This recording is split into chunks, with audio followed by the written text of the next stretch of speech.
Hello and welcome back to another edition of Old School Magic the Gathering Deck Techs. Today we're looking at the actual deck that won the 1998 World Championships, won by Brian Selden. And what's really unique about this deck is that it was actually the very first 5-color control deck that posted very impressive results in Magic at that time. This deck utilized all 5 colors, and the core of the deck was Recurring Nightmare and Survival of the Fittest, which allowed you to get any creature into your graveyard, reanimate it with a Recurring Nightmare, and it had also a lot of what you call silver bullet creatures, a bunch of one-ofs, to get you out of sticky situations or to get you, powerful threats to win the game. This is a very powerful deck back then. I could easily see why this deck won. It had answers to literally everything. When I mean everything, it had everything. It had ways to blow up enchantments, ways to blow up artifacts, ways to blow up lands, ways to kill creatures, ways to keep returning your opponent's any permanents back to their hand. It had ways to gain life. It was strong on defense. It had ways to look for its combo. It had lobotomy to, get rid of certain, hateful cards out of your opponent's hand, exile them for the rest of the game. I mean, this deck had it all, man. So we're gonna go examine the deck creature by creature. We're gonna start off with Birds of Paradise here. Birds of Paradise was a 4-of in this deck, and it was excellent because this deck utilized all 5 colors, and Birds of Paradise was really good at that. So, all-star creature in this deck. Moving on is our defensive elements. Wall of Roots and Wall of Blossoms. Wall of Roots is a 2-of. Wall of Blossoms is a 4-of. Wall of Blossoms drew you a card when it came into play. And Wall of Roots accelerated you to more mana. And it's usually the creature you want to, sacrifice to Recurring Nightmare to use for mana. Because when it comes back into play, it will come back as a 0/5, and then you can reuse all the counters again on it, which was unique. Wall of Blossoms was just kept drawing you cards. This is probably one of the most powerful cards back in the whole block at that time in Stronghold. Wall of Blossoms was so good. Utabi Orangutan, 3-mana 2/2, comes into play, you destroy an artifact. Pretty much good at killing curse scrolls. There was a lot of other artifacts, but Curse Scroll was the most dominant artifact at that time, and Utabi Orangutan did that very well, man. Really not much to say on that guy right there. Spike Feeder had a lot of nifty rolls in this deck. He was your life gainer, and he was also a cool way to beef up all your other creatures by putting counters from himself onto other creatures. So very nifty creature. This was like pretty big concession to the mono red decks, which I'm also probably gonna do a deck tech on that, and I'm gonna try to get a Versus series coming soon, so you guys also be on the lookout for that. Next up, we got Necrotal, half Elvish Archer, half Terror, if you want to call it that. This was a popular choice to get with Survival of the Fittest because basically kills any non-artifact, non-black creature, and artifact creatures were not really popular at that time. So Necrotal was a hot choice, man. Killed literally almost anything, and the first strike means that you really had to use a kill spell on him. Like pretty much in the mono red deck, they have to use a removal spell on him because of his first strike. So he is literally what you call a real 2-for-1 here. Manowar, not the greatest creature in the deck, but he just kind of like buys you time to get your combo going. He bounces big creatures, sets them back, set your opponent back pretty far behind. What's another cool thing is you could also bounce your own creatures like the Necrotal, the Orangutan, the Wall of Blossoms, some of the other creatures in the deck, just to get more value out of it. So very nifty 1-of. So right now, yeah, basically we're going to look at the silver bullets, the 1-ofs in the deck. There is actually 8 1-ofs. So next creature, sorry for the glare there, I apologize about that. But Thrall Surgeon, I'm going to try to get this as clear as possible. 1 mana, 1/1, not the best, but you can pay 2 mana, sacrifice him, look at a player's hand and choose one of those cards and discards that card. He's kind of like just like a small little insurance policy. You want to make sure the coast is clear. You might want to make sure that your opponent has nothing too scary to get your combo going. That's all he really is there. He's there for. Sometimes he could be like a surprise when your opponent only has 1 card in hand and they're not really expecting Thrall Surgeon, and he just comes out of nowhere getting it with Survival of the Fittest. So it's okay, not the greatest, but moving on. Like I said, I apologize for the glare again. Orcish Settlers, 1 mana, 1/1. He was your guy that just blew up your opponent's lands when you had the game, wrapped up. It took a lot of mana to use,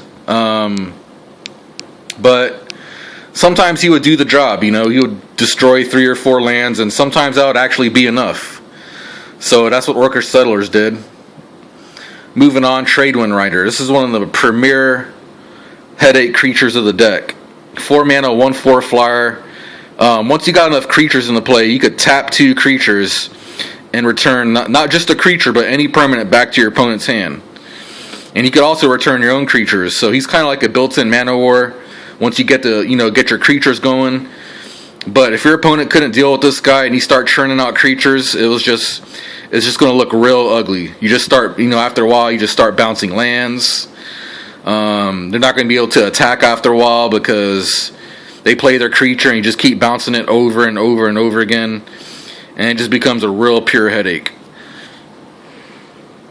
Wind Chaser, he was your silver bullet that destroyed any enchantments. Pretty good in the mirror match. I can't really think of any pain in the ass enchantments that came into mind that comes to mind at that time. I think Rancor came.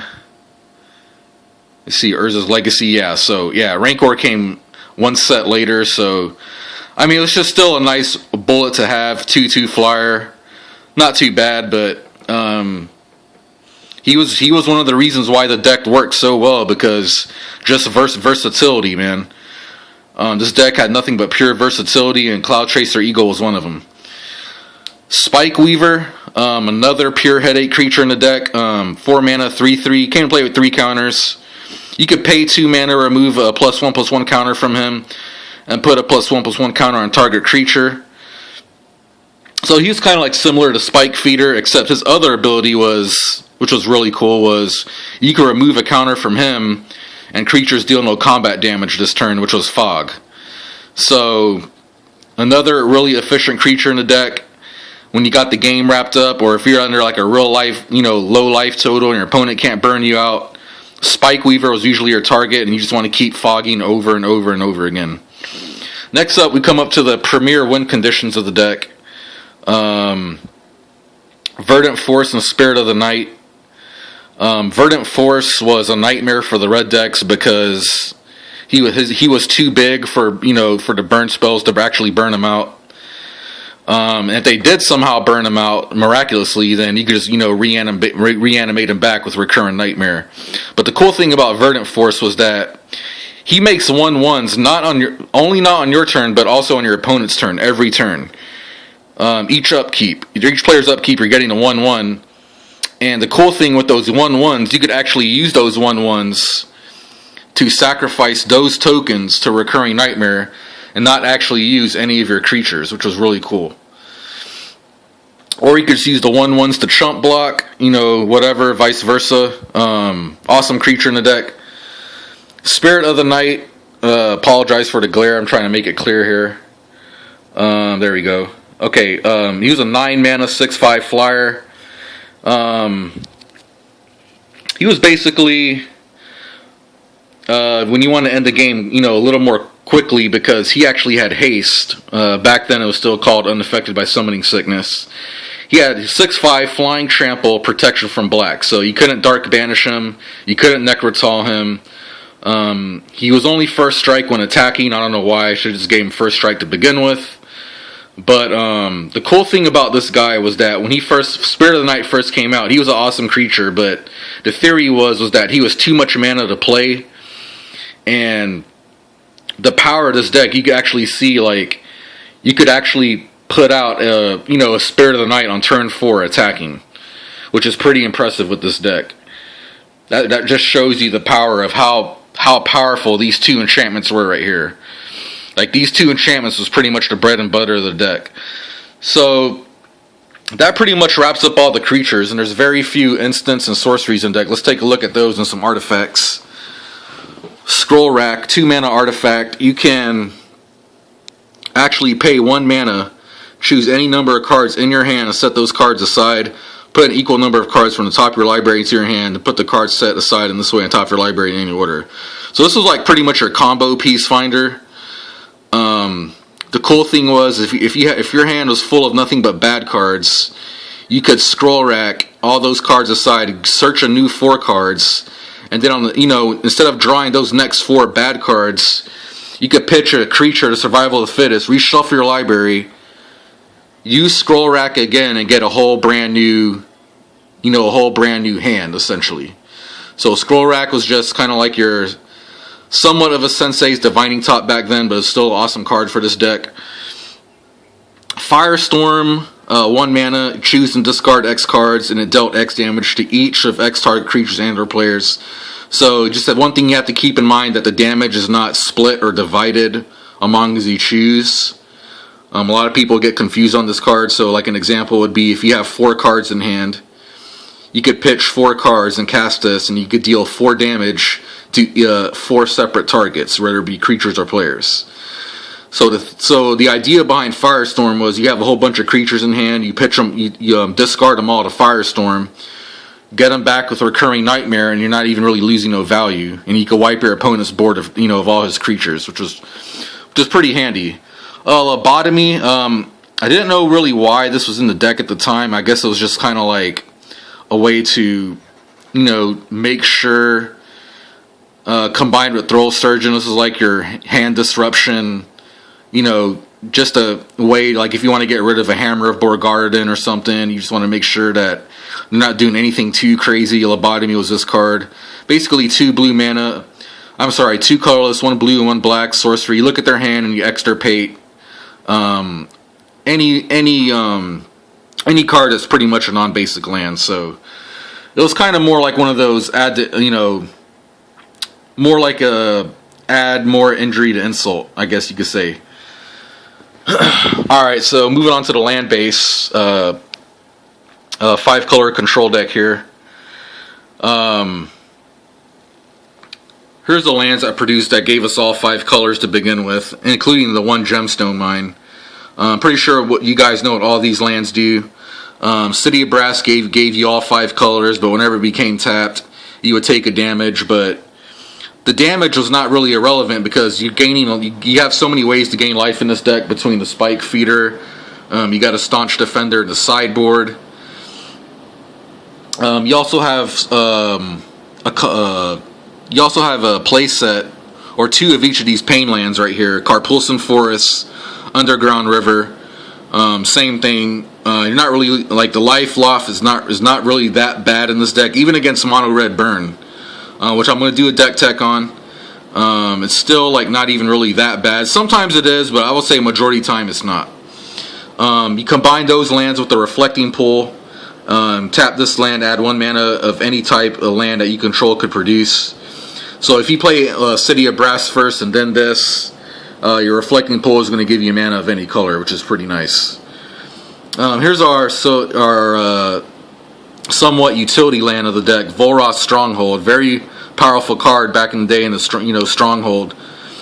You could pay 1 colorless, 1 black mana, and put any creature card from your graveyard on top of your library. Any creature. So if they somehow kill like a Spike Feeder, or you want to sack it to gain life, you could use this ability, put it back on top of your library, draw it again, gain 2 more life or 4 more life, whatever. Nifty land in this deck. And then rounding off, we got the basic lands, 8 forests, 1 swamp. So that's pretty much the land base. We pretty much covered the whole entire main deck. All right, let's take a look at the sideboard here.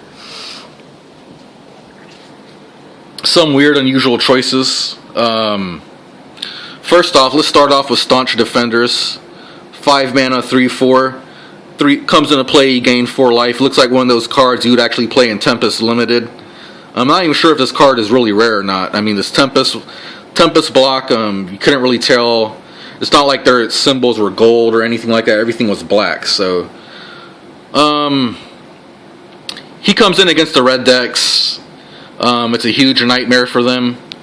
They have to.